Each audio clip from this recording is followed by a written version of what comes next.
With the $1 Million Championship just 2 weeks away, the Pro Volleyball Federation Match of the Week centers on Columbus, Ohio, as the Fury control their destiny and host the probable 2-seed Omaha Supernovas, next on CBS Sports Network. As we head down the final stretch of this inaugural PVF season, it could not be any tighter, with the top 4 teams playing in Omaha 11 days from today. And after San Diego's win this afternoon at Grand Rapids, it's the final 2 spots and 4 teams pining after them. With Atlanta and Omaha, the only 2 that have clinched, we welcome you into a raucous crowd here at Nationwide Arena. So delighted to be with you alongside the former pro setter and Cameron Irwin. I'm Daniel Gillman, and well, it's been do or die the past 2 weeks for Columbus. How does the mindset change here into the final week? Well, the mindset has been every single match in the last 2 weeks has been an elimination match. And now they are coming off of a loss, but I love that the mentality is all about resetting, refocusing, and getting ready to really push and fight against this Supernovas team, who is, by the way, one of the deepest in the league. These teams split their first 2 meetings, but Cameron, the lineups look a ton different. With storms passing through overnight, the sun's starting to shine here at McWhorter Stadium for the final game of this ACC weekend set between North Carolina and Clemson. Here on this Sunday afternoon, we take a look at the series summary, and it was Clemson's early hitting on Friday, North Carolina's fielding and bats that even the series, and partner, we've got ourselves a rubber game. Yes, we do. And did you know that the term rubber game comes to us from the 16th century and lawn bowling? Well, folks, he's Scott Whitlock. I'm Daniel Gillman. No better way to welcome you into this ACC Network Extra production. As Scott, we have seen a tale of 2 games. Clemson very strong in game 1, but North Carolina put together a whole 7 innings yesterday. Yes. In game 1, Clemson got the hits when they needed one. Yesterday, North Carolina got them when they needed them. And more importantly, North Carolina has played lights out defense in this series. Yep, UNC swept Pittsburgh last weekend. Clemson lost 2 out of 3 to Duke. So a lot on the line today as we take a look at this afternoon's starting pitching matchup. And the sophomore Nikki Harris, she hasn't thrown in 14 days. We'll see what happens matched up against the ace on the other side. She's 7-0, so she knows how to win. The cold front has arrived, 50 and cloudy here in Houston as we get set for game 2 on the corner of Elgin and Cullen, following a comeback victory for the Cougars last night against the visiting Binghamton Bearcats. As we welcome you into Schrader Park alongside Kyle Rogers, I'm Daniel Gillman. So happy to be with you, and well, 1-0, 0-1, what really can you learn from opening day? You just finally got over the hump. After the fall and the preseason, you finally got to run out under the lights against somebody else. But there's no panic button to be pressed yet, and no championship banners being raised after 1 game. Take what you can, small victories or simple lessons learned, and apply it to game 2. Well, if you missed it last night, Jake Reynes got off to a hot start with a triple in the first inning for Houston. College hoops is back, and with a new season comes a blank canvas here in Laramie, Wyoming. As the winter rolls in, and with it new hope and a new college basketball year, as the first brushstrokes of this season bring us a border battle as the Colorado Buffaloes travel up to Laramie for the first time since 2019 to take on the Cowgirls here in the Arena Auditorium. We welcome you courtside alongside the coach in Steve Gosar. I'm Daniel Gillman, so happy to be with you all. And a deep run in the WNIT has all 5 starters back for Wyoming. Meanwhile, Colorado reached the Sweet 16, but they don't return any starters here tonight. So what advantages do you see for both sides? This is a very seasoned Cowgirl basketball team. These ladies have played a lot of basketball together. They know the system well, and they know exactly what they're going to do. On the other side, CU's got a lot of fresh faces out there, but they've got the length, they've got the athleticism, and this is going to be a great ball game tonight. Oh, we're just happy to have basketball back as we highlight the post matchup, as the preseason player of the year in the Mountain West is Allison Fertig. And on the other side, the MVC freshman of the year in Jade Masagayo transfers over from Missouri State, where those stats lie. Oh, this is going to be a battle.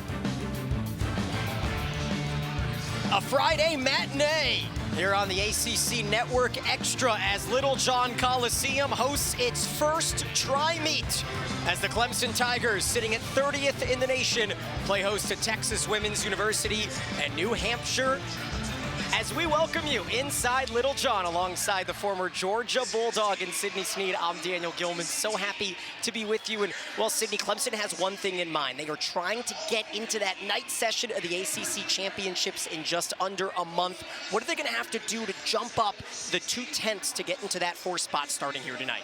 Well, a tri-meet's a great place to do it. We've got all 3 teams going at the same time, so there's a lot going on, and it's a very loud and fun environment, so it's really going to prepare these teams for what postseason is going to look like. Well, let's prepare these fans for the chaos to ensue here tonight, as the tri-meet will feature all 3 teams competing on apparatuses at the same time. So how does that prepare you as a gymnast?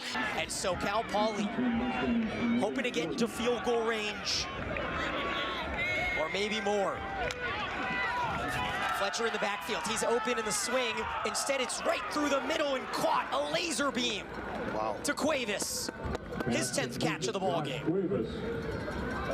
If I wasn't sitting up here in the booth, I'd say he's lucky, but I've watched Spencer Brash do that so many times. He just zipped that thing in there. And this is a big injury as well, as Cuevas has to come out. 2nd and 1 on a 9-yard throw. In comes Rivera, the leading blocker.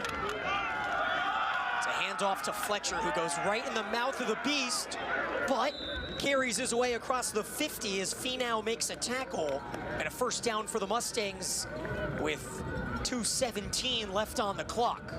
So sometimes people say, what are you doing here? You're playing for a field goal. You're not. You're playing for a touchdown, but you'll take a field goal. Does that make sense? Certainly. You're trying to score a touchdown. You don't want to kick a field goal. Coleman on the bottom of the screen. He's always one to watch. Across the middle, it centers. Zedekiah centers. Have yourself a night, over 120 yards, and certainly into field goal range, with Portland State out of timeouts and the clock ticking under 2. And again, I just don't think people quite, here's a look at centers grabbing it. How much of a distraction Chris Coleman is. These guys are open because of Chris Coleman. I'm just telling you. They're petrified that they're going to throw the ball to Coleman, and everybody else has a chance. 24-yard catch and run, and it's back to Fletcher, and as a freshman, you got to hold the ball. There's 2 things you just said, the first one. The second one is, don't hold the other team. Yeah. Do not get a penalty now. Do you see what I'm saying? You're going to put yourself right back in a bad position, because right now you're in the driver's seat. And so you know that the defenders will be punching at it. Now there's no running backs with a minute to play in a 2nd and 8 from the 25. Brash wants it all. He's got the man, and Cuevas is overthrown. Little too much adrenaline there, Coach John Kane. Yeah, I think what happened was, I think he thought Cuevas was going to just flatten that route out and go, and he didn't. Kind of slowed down. Centers with 3 catches. Yeah, that's actually before his catch. 110, right, so he's now about the 150 now on that last one. And again, Brash will throw. And it centers again. A little out route just to get a little bit of breathing room, and he gets the 1st down. Well, this is one heck of a football game, isn't it? We're in for a good one. I mean, it's really become like a really exciting. This is what all Cal Poly football games are like, right? I guess. I mean, yeah, I've been doing them for a while. Short memory. And that throw pushes Brash up over his career high mark. Into the 400s. Yeah, up at 400 exactly. 53 seconds left. Cal Poly has all 3 timeouts, and they hand it to Fletcher. Fletcher has a hole, spins through a tackler. He scores. Top of the 4th inning, Daniel Gillman, Ron Smith, so happy to be joined by the first-year head coach, Eric Bakich. And Coach, in a few words, how do you feel the momentum of the weekend swung with that 9th inning rally on Friday? Oh, that was awesome. Gave us a ton of, just to what that does for your belief system. It's one thing to talk about, coming back when you're playing from a deficit and rallying to take the lead. It's another thing to do it. And so for our guys to not only battle back from a deficit, but a 5-run deficit in the 9th inning, that was. Or to score 5 in the bottom of the 9th, including just the fireworks of the walk-off grand slam. It did a lot for just the confidence of the group to know that we can play from when we're behind if we have to. Coach Ethan Darden, really looked good first couple innings. Sharp, worked out front, throwing, his fastball, controlling both sides of the plate. After he got that initial strikeout last half inning, struggled a little bit. Yeah, that's sometimes that's young guys out there. They walk or two, it just starts to unravel a little bit. He's got great stuff. You could see the movement of his ball. He can really sink it. He wasn't really landing his breaking ball today, but he had enough movement on the fastball that he was effective the first time through the order. But you know how it is, Ron. The walks will get you, and then they score on a hit. So it looked like it was time to go to an older guy, and hopefully Nick Clayton can hold these guys down. Well, Coach, thanks so much. Big double play by Clayton. We'll see how the rest of the pitching staff handles it. Sounds good. Thanks, guys. There's first-year head coach Eric Bakich. Is, you know what? These two teams have not wasted any time on the rubber. Clayton with Darden and then Mathis on the other side. They are setting the standard for how the new age of quick pitching needs to be, I'm sure. Well, I love it. I mean, it makes your defenders play better. It keeps them on their toes.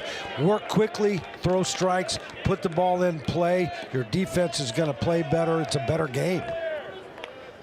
Quickly ahead in the count, 1-2 to the four-hitter Luke Wood. Wood swung at the first pitch he saw and grounded out to third back in the second. As the 1-2 from Clayton misses outside. How does the approach at the plate change when you face that three-quarter arm delivery? Well, and I think it's a great point. He's got that three-quarter, and so he's got that sinking fastball that runs in on a righty, an arm side run, and then he's got the slider that goes the other way. He's just got to sit back and identify what the pitch is, and that's going to be out of play. He's not overpowering. He's going to throw the mid-80s fastball that again sinks into the righty. Then he's going to throw a mid-70s slider that goes the other way, away from the fastball. So the key, even though the ball comes out of the same window, you got to wait, and identify the pitch before committing. 2-2 pitch after a high breaking ball was fouled away as Wood once again chops one over to right. 5-3 to start the fourth. And see, that's just a really good pitch for Nick Clayton. It's down and in, and hit it really tough for him to do anything but what he just did, and that's pound it into the ground to the third baseman.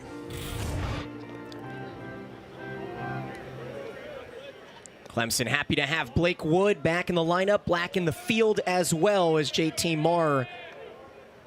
First hit of the game for Charleston back in the second, takes low from Clayton. When you face a hitter that likes the first pitch fastball, probably smart to keep it low. Yeah, and a good sinking fastball. That ball had a lot of vertical drop on it. 1-0 pitch up in the zone. Two-hopper over to second in Bertram. He's got time. 2 quick outs here in the fourth inning alongside former Furman head coach Ron Smith. I'm Daniel Gillman. Happy to be with you all for what turned out to be a just perfect day as you see the landscape and the time as a second baseman, you don't have to panic. Yeah, well, that's exactly right. Just knock the ball down. The ball is hit hard. And that fastball from Clayton was up a little bit. So that allows the hitter to see it a little bit better. And Marr did hit that one hard. This pitch is crushed by McAllister. Well hit. Deep left center and way gone. Tanner McAllister's first home run of the season doubles Charleston's lead here in the fourth.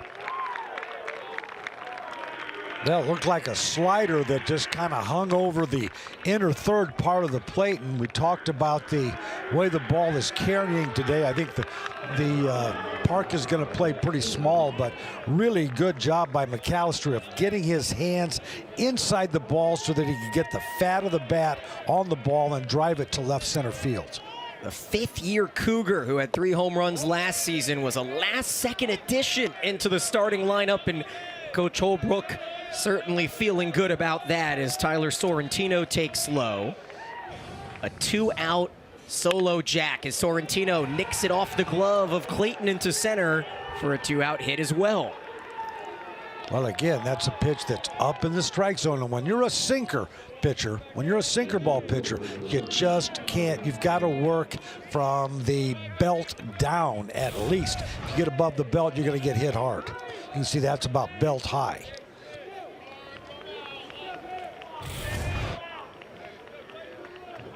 Pushes up Kyrie Miller to the plate, 0 for 1 with a strikeout, and certainly a stolen base threat in Sorrentino with a pair this season. And Clayton got the scouting report. Clemson will send the 2-3-4 to the plate in the bottom of the 4th. Engel, Taylor, and Amick. First pitch in there for a strike to Miller. That's probably where he wants to live, right? That's exactly right. That's where he needs to be. A pitch that starts just above the knees and sinks down right to the knees. Focusing on the hitter here. Nearly a snap throw from Engel, evens the count 1-1. Charleston, a team that had hit just 7 home runs through 15 games, but well, you face a rival and a team that has dominated you over the history books, but 2 tight games last season, split by these 2 sides, and ahead of a 2-1 count, we'll see these 2 teams again very soon, just a few weeks away from a March 28th meeting in Columbia at Segra Park. I think it helps when you've got a guy like Chad Holbrook, who's, he's coached at South Carolina. He's very familiar with the Clemson program. He's beaten them before, and I think there's a relaxation element, a confidence element that a coach can give to his players, and it helps. Well, Holbrook told me he likes to stay old, continuing to add veterans, and Kyrie Miller is one of them. Transfer from Winthrop, works the walk. So Clayton, who got 2 very quick ground outs here in the 4th inning, starting to waver off the home run. Single by Sorrentino, and now the walk to Miller. Brings up Cam Dean, the 9-hitter, who started the rally in the 3rd inning with the 1-out walk. You look at a guy who comes in and does a great job to get the double play in the top of the 3rd, and then gets, as you said, 2 quick ground outs, then hangs a slider, and a fastball's a little bit up, and then now the walk, and got himself into a bit of a jam. First pitch misses low. This is a Cougars team that only had 1 hit in the lone loss to William and Mary, but they walked 9 times. So certainly a team that has keen eyes. Not afraid to make the pitcher work for it. 1-0 pitch, grounded foul off the ankle of the transfer shortstop. In fact, go ahead. That was up in the strike zone a little bit. That's where Clayton has to avoid that location. One more look. Well, Clayton certainly got away with one in the first at-bat of the inning, with Luke Wood fouling back a high curveball before he grounded out. And when you throw with so much spin, it's important to keep it down, especially when the wind's blowing out to left, as the count 2-1. Dean, who walked in the 3rd, has now walked in 4 straight games. And you see the flags blowing out to left before a 2-1 pitch catches the outer half to even the count.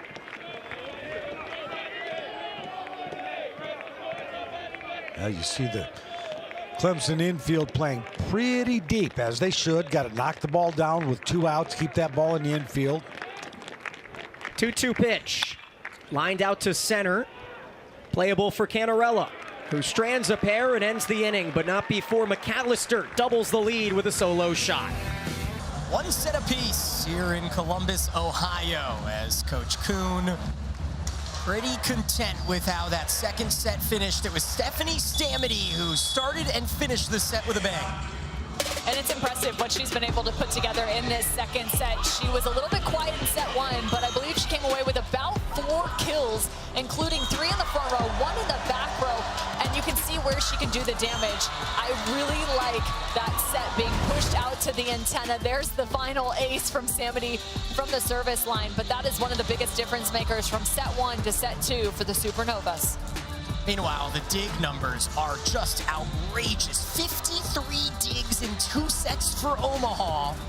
And the block points edge for the Fury. Yeah, we got to say Kendall White's name a little bit more, because she has been impressive. It's almost like you become so accustomed to her finding these crazy and wild digs that you almost kind of forget about it. But you can't, because she has just been so solid, now all the way up to 12 total digs in those first 2 sets alone. She is flying all over the floor. One of 3 supernovas that have already reached double-digit digs. Samity has 10, Valentina Anderson with 14. Stephanie Samity, who finished the set with an ace, on defense, ready to roll. As the set goes to Dela Cruz. And a side out starts our third.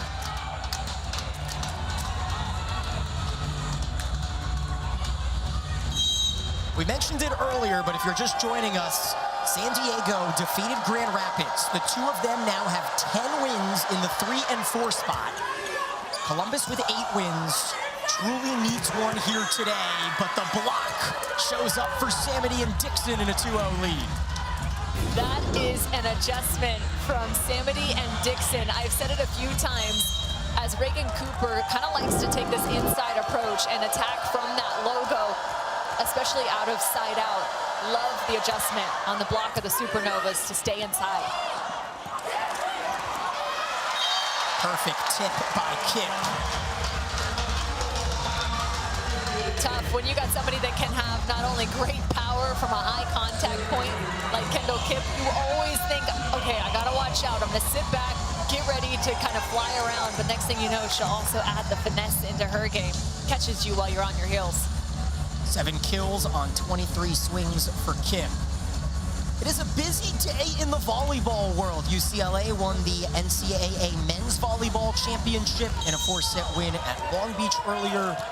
Meanwhile, in the Nebraska volleyball world, the Huskers had their spring scrimmage in Kearney a few hours ago. I'm sure everybody knows, but volleyball just means a little bit different in the great state of Nebraska. An awesome showcase in 2 weeks.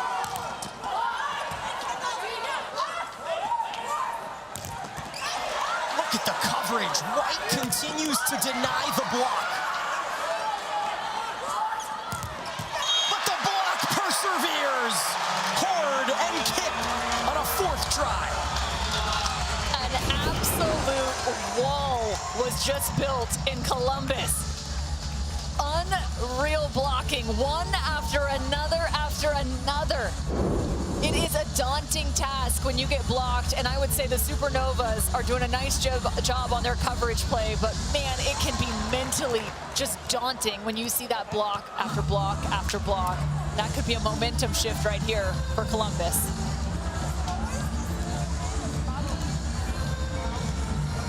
I have a feeling as this match goes on, we will have more and more of those breaks as these stellar athletes work their tails off in an arena that is not as cold as you would think with ice under the court. Talk about ice in the veins of Betty Dela Cruz with a great celly. She's high-stepping her way back to her home base. That is just impressive. Not only after we just talked about that block pressure on the side of the Fury, coming right back and challenging that block and coming away with yet another point. DLC to serve.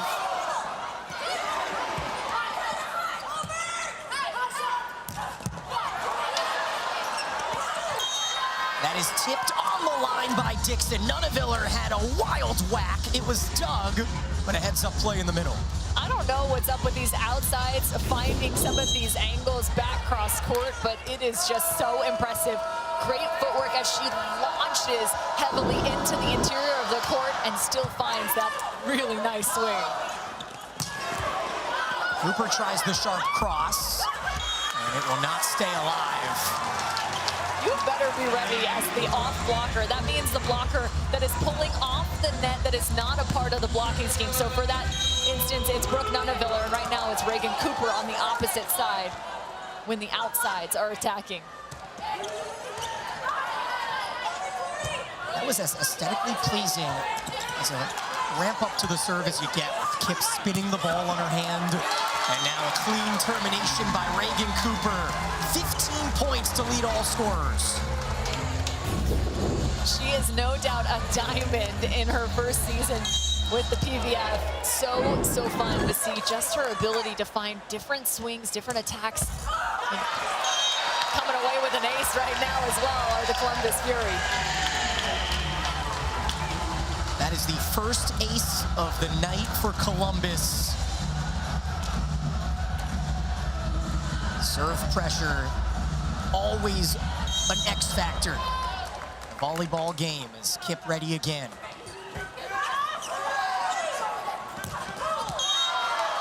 It is wide by Nunaviller. And Kendall's got her own celebration too, a little Kip hooray behind us. It's got me laughing. That was creative. Way to go, Columbus. Fury fans hoping to make that 800-mile trek west to Omaha in 11 days. 2 spots, 4 teams, but Vegas, slim odds.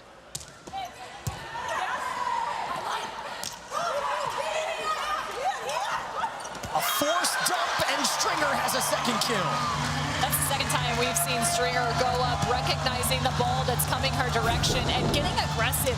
Love to see that as a front row setter, creating some of her own opportunities and making that block stay honest. There's only one in front of her right now. She could get after it. Cooper. They've put someone in that left front defense spot. Samity again with the sharp cross. That was a definitive snap from Samity on the right side. Just those last 2 steps, really aggressive, getting underneath the ball. She's not necessarily flying through it. It's tougher as a right-handed player on the right side. Your approach is a little bit shortened because of some of the angles and the way the ball is coming over the setter's head, but really love that last and final 2 steps from Samity, creating the quick snap and the heavy angle. Just 2 points in set 1, 7 since Stephanie Samity. Kendall Kipp has been battling a hamstring injury. Missed a couple practices before that Atlanta match, so keep tabs on her legs. Oh, that eats up Samity on another Fury block. The net gobbler, that's the worst. The redirect, not much you can do there as that ball finds Samity. Taking us into the media break. Block number 8 for the Columbus Fury, as we will step away in this high-powered, high-level matchup. Of their usual players as Wyoming wins the tip and the Cowboys get us started here on this Saturday night. Wyoming in the home whites, Cal Poly in the road greens. Good inside-out pass from Powell, fed in and up by Wenzel. And Brendan Wenzel gets us started here in this new D1 season. Daniel, we talked to Coach Smith earlier, and he said, honestly, he's worried about Brendan Wenzel, and he said we don't match up well with him, and it's kind of ironic that he comes out and hits that first bucket. So Wenzel, along with Sam Griffin, the Miami transfer from Tulsa, get the start as an offensive foul called against Kobe Sanders. He was one of our key players on the other side, though, Aquel Cott, as we take a look at one of the leading scorers in Division III last year from Fort Lewis College in Colorado. We talked a bit about Cott, but what can he do against this Cal Poly defense? Well, it's going to be really interesting, you know, because Cal Poly's going to play them differently out of these ball screens, and they're going to have to make more decisions, and then they're going to have to, if they get to the rim, they're going to have a hard time scoring over a really athletic arbitrating. Oh, miscommunication from the Mustangs, and possession will stay on this end. Taking a look at number 5, and we'll talk a lot about the freshman from Kansas City, Cam Maniau, the first Wyoming freshman with a double-double in his debut in the new Mountain West era for this Cowboy team. And of course, Linda really excited about what Maniau, Griffin, the slew of new incoming players bring to the table as Maniau on target, on cue, makes it 4-0. Well, Maniau finishing above the rim on his own. I tell you what, he really elevated and got up above the defense to finish that shot. Maniau out there along with Caden Powell, the returning sophomore out of Texas. He'll have the job of defending Armatrading, who had a monster debut for Cal Poly on Wednesday. 21 points, 8 rebounds for Armatrading, but the Mustangs struggled at Denver. As Spears misses with the left. Cal Poly showing a few of their tight woes as a bailout foul will send the Mustangs to the line for a pair. You know, Daniel, on that one, we talked about, well, one of the keys to the game was it had to be one and done for the Cowboys. And you saw, you know, Powell attack penetration, go over to affect that shot, but there was no backside rebounding. Nobody got a body on the big guys. And you know what? Cal Poly got another shot at the bucket. Mustangs had 14 second chance points in the 21-point loss Thursday at Denver. As Aaron Price Jr., a player that Mustang fans are excited to have back. He only played 3 games last year with an injury. Sophomore out of Vegas, certainly brings some size at 6'8". Size, athleticism, and I tell you, really a strong build on him. He's averaging just shy of 9 a game through a pair. As Wenzel picks up the board. A 4-1 lead here early for Wyoming. Excited to see a few of these newcomers for Wyoming fans that didn't catch Tuesday's opener against Northern New Mexico. It was a dominant effort, up by 14 at the half, and Aquel Cott showing his versatility here with the offensive board. He scored 21 points in 30 minutes. Well, Cal Poly came out in the zone, showed zone until that, you know, that missed shot. Now they're matched up in man, so you're seeing already Coach Smith just junking it up a little bit. Griffin finds his spot, and the transfer from Tulsa, where he averaged 15 a game, comes off a 23-point outing. And well, Coach Smith told us on our call with the Cal Poly head coach, it's gonna rely on Smith and Cott to try to feed this offense. And it's Griffin on target, give and go, and an and one for Sam Griffin. Oh, that bounce pass from Brendan Wenzel was amazing. He fit that through just a small little gap right there, and that gave him the and one. Sam Griffin, as we take a quick look, brought to you by the Cheyenne Regional Medical Center. Great vision there from Wenzel. Amazing. I tell you, that is great team basketball. And it's so fun to watch teams share that ball, and it creates easy baskets. Griffin, who started his career at Texas Arlington, moved on to Tulsa last season where he averaged 16 a game. And well, for Coach Linder, he said he tried to recruit him at a high school in Miami after he transferred from Arlington to Tulsa, and then he finally gets him the 3rd time around. As we look at another journeyman here with Jared Hyder with the possession. Spent time at Fresno State and then Cal. Mustangs looking for their first basket here nearly 3 minutes in. Armatrading feeds it back out to the freshman Quentin Jones. Baseline jumper is pure. Jones, one of the 2 freshman guards that Cal Poly got from the Illinois area, but Justin Page and Paul Bizimana are unavailable here today. Page battling the same virus that many of these Cal Poly student athletes have dealt with this week. Really makes the trip out to the AA even tougher as Cott splits the defense, finishes with the right, and a timeout called by Cal Poly. What a start for Wyoming here through 3.5. And I tell you, what great decision making on the Cowboys. They're turning down good shots for great shots. Well, I tell you, when you see him right here, he looked at it and he had a little mid-range, but he saw an opportunity to split that defense and go get an easy basket right there. But gosh, I tell you, Cott, I really love the decision making I've seen in the last 2 games with him. You know, with the ball in his hand, he's making some great decisions, and those are leading to easy baskets. A senior out of Amarillo, Texas. If you've ever made a cross-country drive, you've probably stopped in Amarillo, as Cott named a first-team All-American in the NABC last year with the D2 sign in Fort Lewis. And, you know, it's a great story with Aquel Cott. He played at the program that Coach Hoffman made so popular, and, of course, the court named after Coach Hoffman down there in Colorado. And Coach Linder and Hoffman have gone back and forth for a few years as Hoffman has tried to push Cott onto this Laramie team. And finally, as a senior, he makes his journey trip, and I'd say it's been a pretty good week as Cam Malray checks in for Cal Poly, number 12 out there on the perimeter. And an offensive foul call down low as Armatrading gets too physical with Powell. Daniel, I was just going to tell you earlier, I was watching Powell. Well, he's really working on the defensive end down there, and I tell you, he's stopping a whole lot of stuff out of the ball screen and still getting back to Armatrading. Caden Powell, who makes his 2nd straight start. It's almost an entirely new starting lineup if you take away Brandon Wenzel, who made 21 starts last year. And they are trying to embrace the Cowboy tough mentality. I went to practice on Thursday, and let's just say it was anything but light in the day before shoot-around yesterday, as Armatrading brings down the board and is fouled far from the hoop.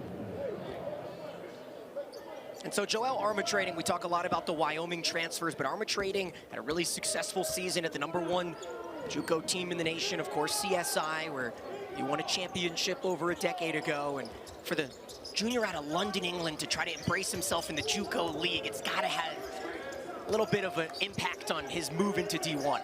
Absolutely. He played at the Duke of Juke. I mean, that's what CSI is. It's the Duke of Juke. And I tell you, lots of really good players have come through that program. Big block by Powell. Maniel goes around Price and Spears, and will finish the trip with an and one. That's not a freshman move right there. That's a veteran move. You can see the body control and how he split the defender and got back up there. I tell you, what a fairly smart play on his end. There's a look at the Powell block as defense turns to offense, and we take a break. 13-3 Wyoming here early. Well, the top 20 Wolfpack holding serve after 2 rotations, and Ashley Knight with the strong vault routine, taking us into that turn. And, well, Sydney, it feels like you move into that floor and beam side of things, and the entire competition amps up. Yeah, that's a really good point to call out. You have your events like vault and bars, but then you've kind of got to reset and have a different mindset going into beam and floor. Beam's a little chill, like you got to come down a little bit, whereas floor, you've got to get back amped up. So let's take a look at the beam points of emphasis. Dance and acro skills, the connections. We're going to see some leap connections, some acro skills, and then the balance aspect of that. You want to look confident and just reassured up there. Beam is a make or break event, so again, it's really important for these athletes to be in the right headspace. Lily Lippett, the sophomore out of Ohio, she leads the way so many events, and it's important to get off to that hot start. She starts out with that front aerial to that back handspring swing down. That's one of those connections that we're talking about. And something to remember is they don't start from a 10-0. They have to build the bonus to get to that 10-0. That's through the connections we're talking about, through the dance and acro. And so far, she's looking really solid throughout the routine. She's gonna do that side aerial connection right there. Looks like she's just gonna have her full turn here and then a dismount left.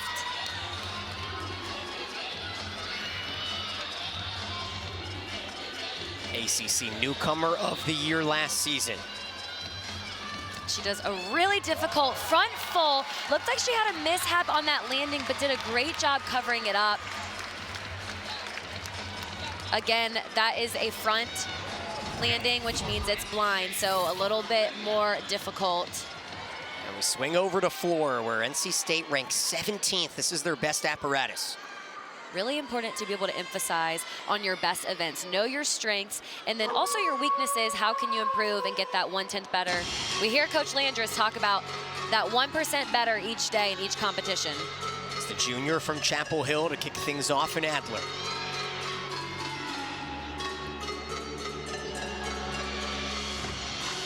For us, this is the most fun because it's right in front of us. We really get to experience it. We've got the best view here. Starts out the routine with that Rudy to straddle jump. Love the height she got on that. Those types of passes are really hard to control sometimes because you're so high up in the air. Just like we mentioned on beam floor, you also have those leap and jump connections like she did right here. And Anais Gabriel has match point.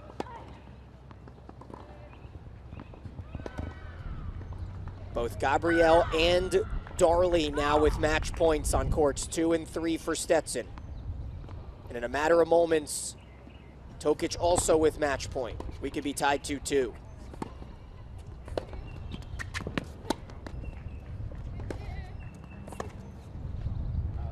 Gabriel clinches the first point of this semifinal for Stetson, and we quickly jump on over to Darley, who grabs the second point for the Hatters. This is where our whip-around coverage thrives. How about another match point sitting for now Colorado's Bettina Tokic?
Wow, that's one way to end a match. That was a long, dramatic point. A veteran official will be our head referee here at the Round Rock Multipurpose Complex. 90 minutes separate us from a Big 12 champion, and we are officially underway amidst a beautiful sunset as the Cougars in the dark blue and Texas in the whites. It's the 7th all-time meeting between these two teams, 2nd in their postseason's histories, as BYU presses and pushes Jessica, a team that leads the conference, leads the nation in shots on goal per game at over 10.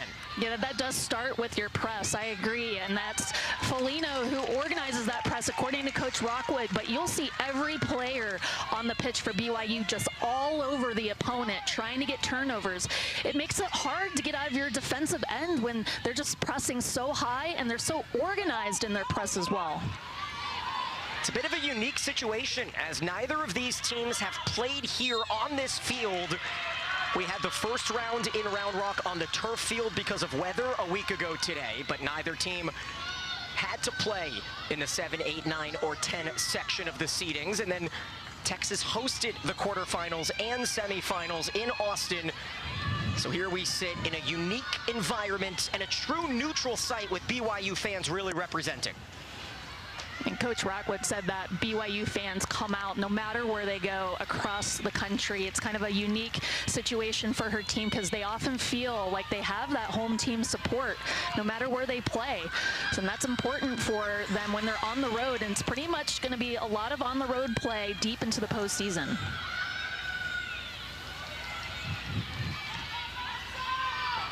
Well, we'll talk a ton about that primetime matchup on September 25th here in Central Texas. BYU won it in the final 5 minutes. Trinity Byers has scored goals in both matches here this week. She'll leak it out to Lapamarda, the fullback, and a first touch by Missimo! A golden one in the 2nd minute. Texas leads. Well, a season after finishing 2nd in the Mountain West Conference, Wyoming returns a ton of talent. All 5 starters have played in Laramie before. And let's take a look at the Mountain West preseason poll here this season. And Brian, UNLV expectedly picked first, Wyoming there in that top 5. Yeah, I mean, I think this is exactly about where they should be projected. I think you can probably swap 2 versus 3 preseason player of the year returning to Colorado State. So that probably has something to do with that, but this team has been a top 3 team in this conference for the last handful of years, and one of the only 2 teams in the last handful of years too, between them and UNLV, to go to the tournament. So always a threat to be able to make a deep postseason run. Looking for their first 3 tonight. Tess Barnes no good. 0 for 6 now from distance to the Cowgirls, and the turnover edge has certainly flipped around as a foul is committed. That's a bit of a break for Wyoming. They were about to turn it over again as Potts is whistled for the contact. Yeah, just for whatever reason, they have not been able to make the threes that they normally are able to make.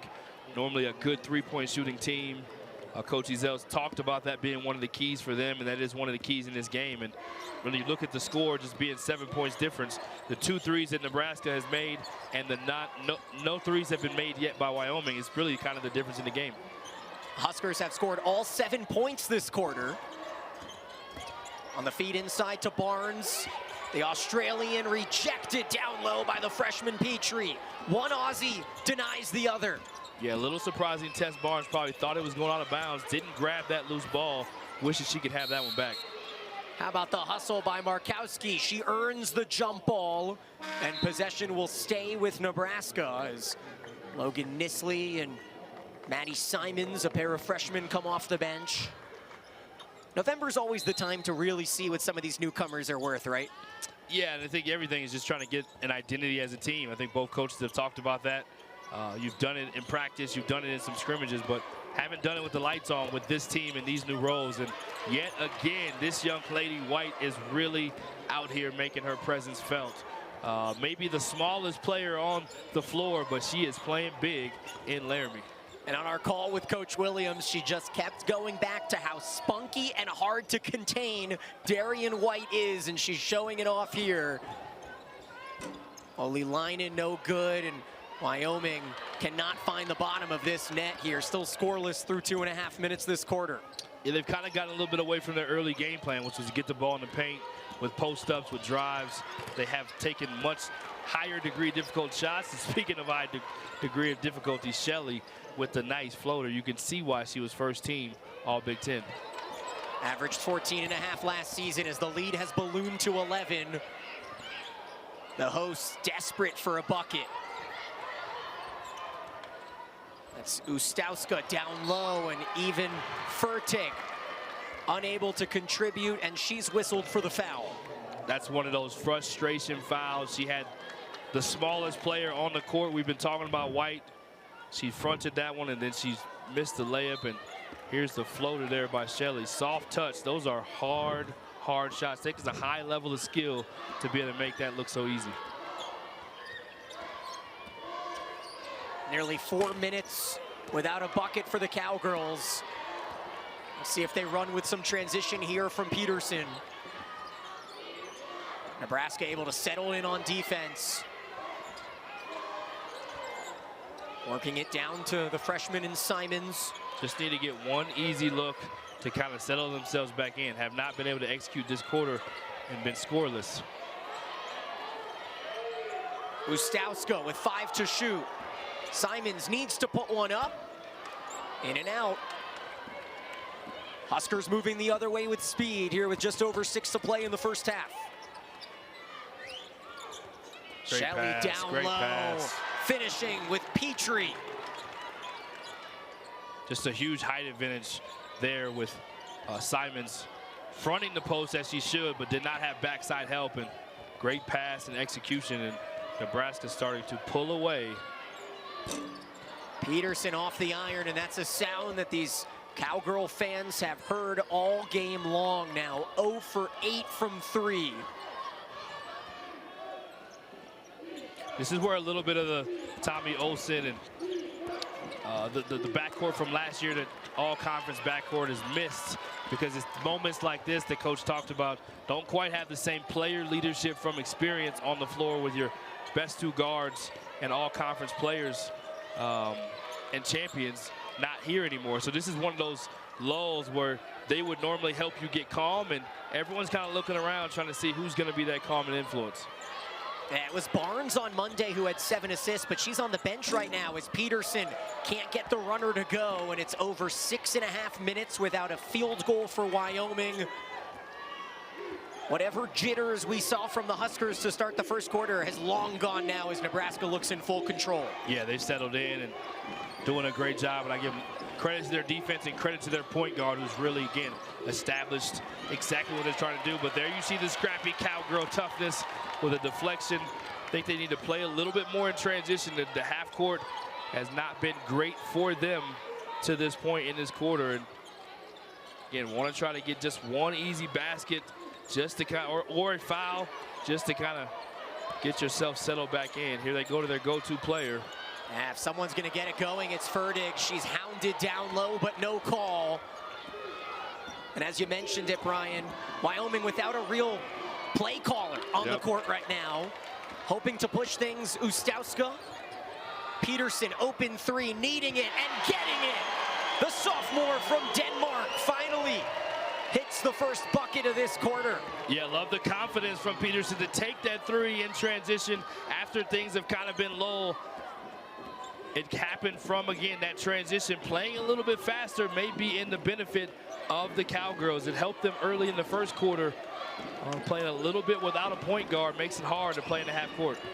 Tremendous backdoor action as the cut comes from Shelley and the feed. Even better up top from the freshman Petrie. Got a little bit extended on that one, Peterson did. I don't know that you want to deny Shelley that far out, but great job, mindfulness by Shelley to take the easy back door and get the layup. Peterson drives, opens it up for Ustowska. Now the open bucket is Oulelainen. Fires from 3, and another freshman from Europe as the finish is pure from Finland. The lid is off the basket. Now Oulelainen looking to push. What was once a deficit of 14, now down to 9. But Shelley's aggressive defense turns to offense, and it's back up to 11.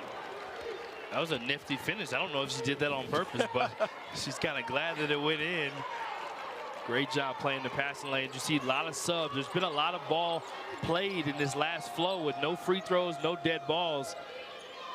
The ladies on the floor probably a little bit tired. That's why you see 4 subs coming in for both teams. Ustowska stuffed Fertig there to clean it up. Fertig needed that one to get back on the board. Great. I think that was a pass, possibly a block. Whatever it was, they'll take it, and they'll take the 2 points. It may not go as an assist, as Shelley's long distance shot too strong. And, well, we're wondering who the signal caller might be. The freshman from Finland has stepped up here in Oulainen. Normally that shot would have been a heat check, but there's a heat check on the other end. Another 3 for the Cowgirls. Ola Ustowska, playing in her 68th game as a Cowgirl, has the arena auditorium a little extra jumpy. And now a block by Fertig on Nisley. That is her 100th career block for the birthday girl, Allison Fertig, and a timeout called on the floor. We are ready for the second half of action with a lot to play for, more than just seeding, a little bit of bragging rights as well here in this local rivalry.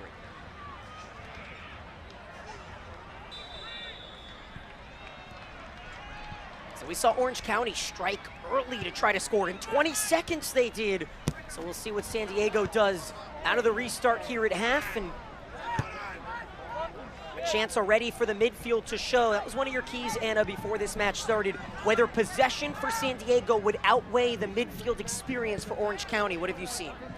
San Diego's possession hasn't really been there in the middle of the field.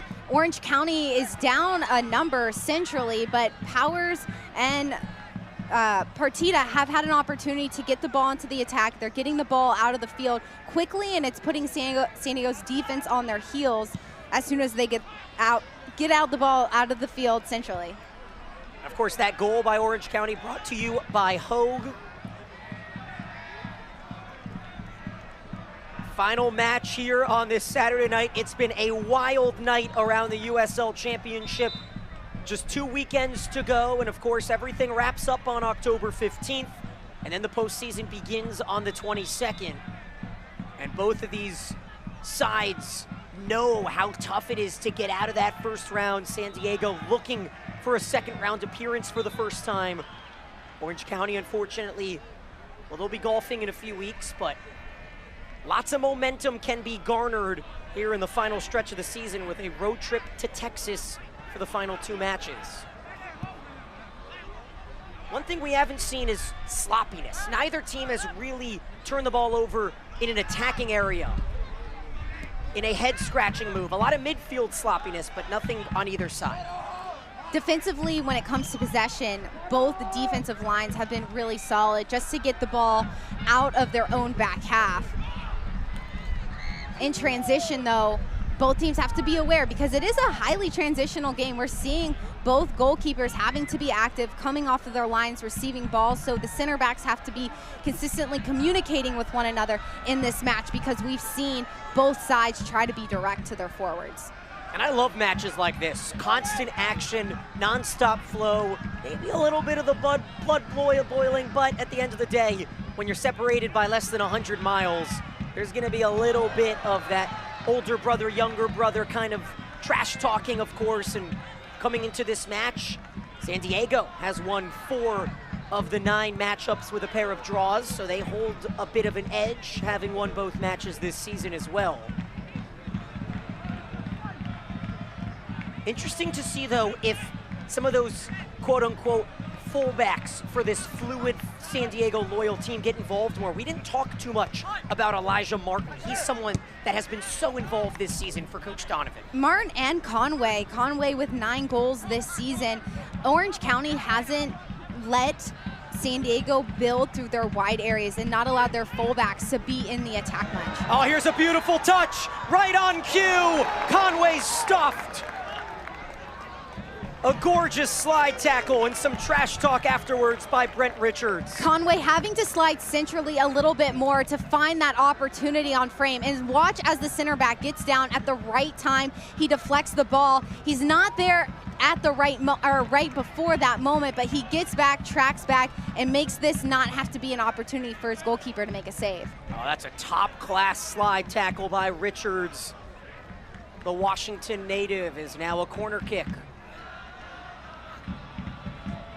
Set pieces maybe one section that San Diego lacks here in the second half of the season is the corner kick creates a bit of the wah wah wah from the home crowd. How about Rakowski? He made a 10 out of 10 save late in that first half on the open header. Among nearly netted a brace and put the visitors up 2-0. What a shift it has been. Imagine if that goes through and instead Rakowski, who was maybe reprimanded after his allowed goal last week, steps up big now. Orange County can count on their goalkeeper. He is very consistent in net for them in this game. He's stepping out when he needs to, but you saw him when he was taking that goal kick, just telling his team to calm down, making good decisions. However, that was a tricky spot. I like that the outside back allowed that ball to go out of bounds. Certainly nervy talk when there's ever a conversation that an announcer jinx may be in the area, and when we talk about his smart strategy tonight, and then the yellow jersey comes all the way out wide. But you're right, great call by Kasipli to not field that pass. Orange County playing with different numbers, allowing younger players to get opportunities on the back line this season. If you're Coach Chaplow, you want a consistent goalkeeper and Rakowski to be a vocal leader to his center backs and to command his defense and really help direct them when they have so many younger players on the field. Kyle Vassell contains the ball. He had an assist early. They're giving him a lot of room as the feed is to Blake. Strong tackle, and San Diego will have a very close look from the free kick line. A lot of contact centrally from Orange County. They're stepping to Blake. They don't want to allow him space because Blake is so crafty in tight spots, and his ability to see the field when he has so many numbers on him is so good. So slowing down Blake there, but you have to be careful. Don't want to put too many hands on him because right outside the 18, this Loyal team can be very dangerous. Watch as Blake receives the ball centrally right outside the 18 and two numbers collapsing on him, but Blake is so good with the ball at his feet. You can't just slide into him and win the ball. You have to be patient to move your feet with him. Kevin Partita knew it. All of those orange jerseys, it wasn't like Blake was going to be an attacking threat. And now a three-headed monster standing above the ball with the wall starting to form. Maybe another instance where not really having much size limits the height of this wall as 5 orange jerseys created. Could it be the left foot of Charlie Adams, his 4 goals, or Blake? I like Brian Eloski kind of staying in the huddle, almost like a football player sneaking to the other team's huddle to make sure that everything they say is being heard. Eloski trying to throw off San Diego mentally, get in their heads by standing so close. 2 goals for Jack Blake, and make it 3! A curving, sensational shot! And the Englishman. Now some tempers flare, it's 2-1 San Diego. Blake is known for being so dangerous at set pieces. The decision to take that goal on his own and in swings into that far post. Forst is able to hold. It's 4-2 over on court 2.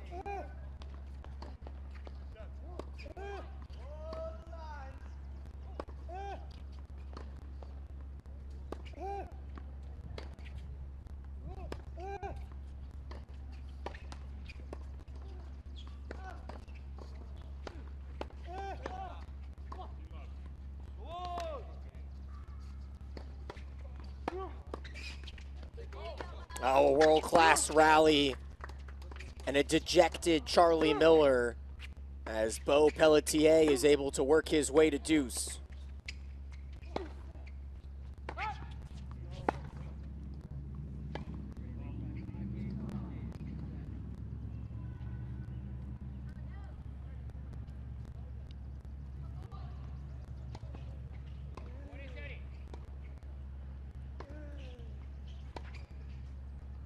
It'll be served on the ad side.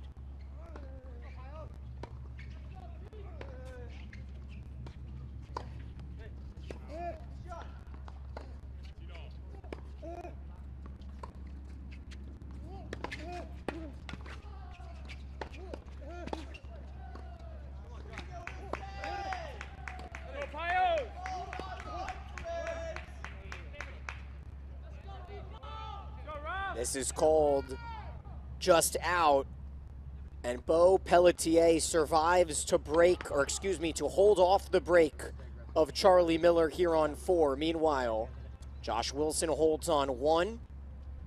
We peek in on a deuce point on court 5, where Rafaelo Papagic still looking for his first game. It is all Liberty scattered around this scoreboard, aside from court 1.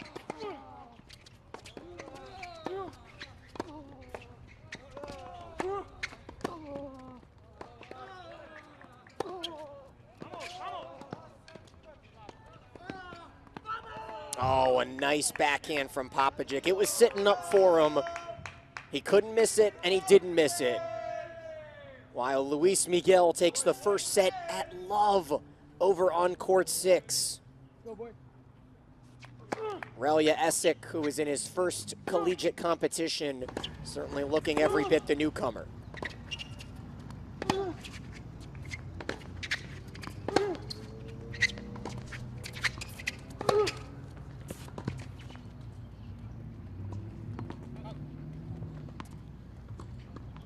Love here on 1 for Nicolas Herrera Cuesta, who has won 14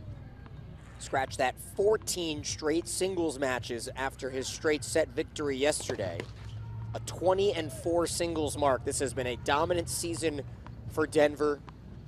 Upset in the Summit League final 4-1 against Drake.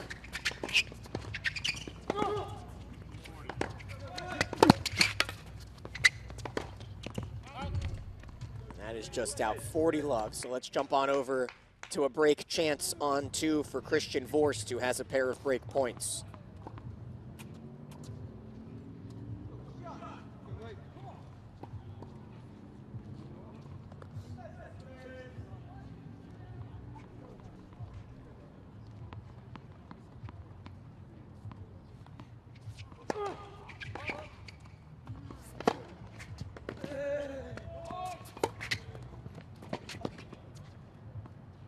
There's one staved off by Sancho Arbizu.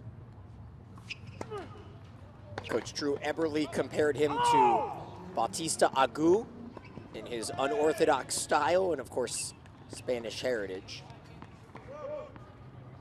So you can take a look and be the judge of the comparisons here for Sancho Arbizu.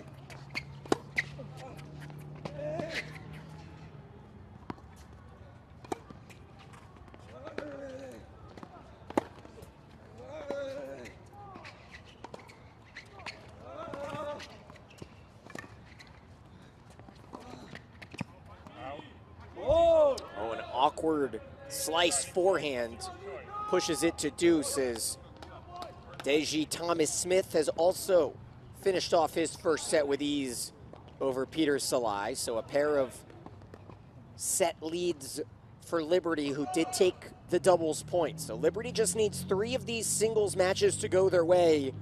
And with a 6-love and 6-2 on courts 3 and 6 and a 4-1 lead on courts 4 and 5, these 1 and 2 courts may not matter at all.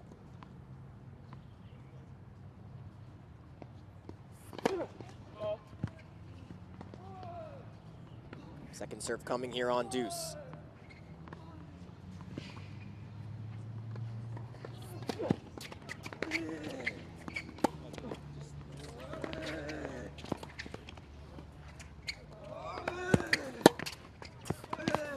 Oh my goodness, defense by Sancho Arbizu. A bunny overhead, and then Vorst can't drop the return. So a monumental hold.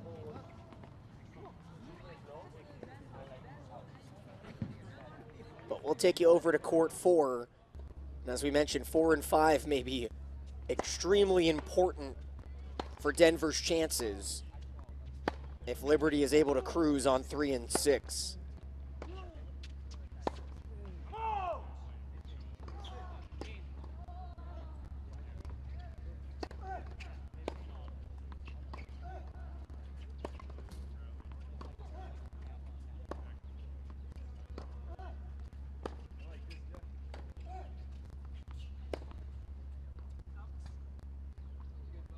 That's just long from Pelletier, and Charlie Miller has a chance.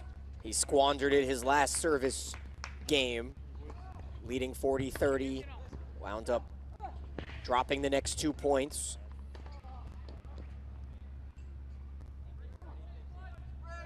Oh, and I believe that Luis Miguel may have broken to start set 2. Yes, he has. So that court 6 is turning quickly as Miller's strong serve, at least for the time being, keeps this set in arm's reach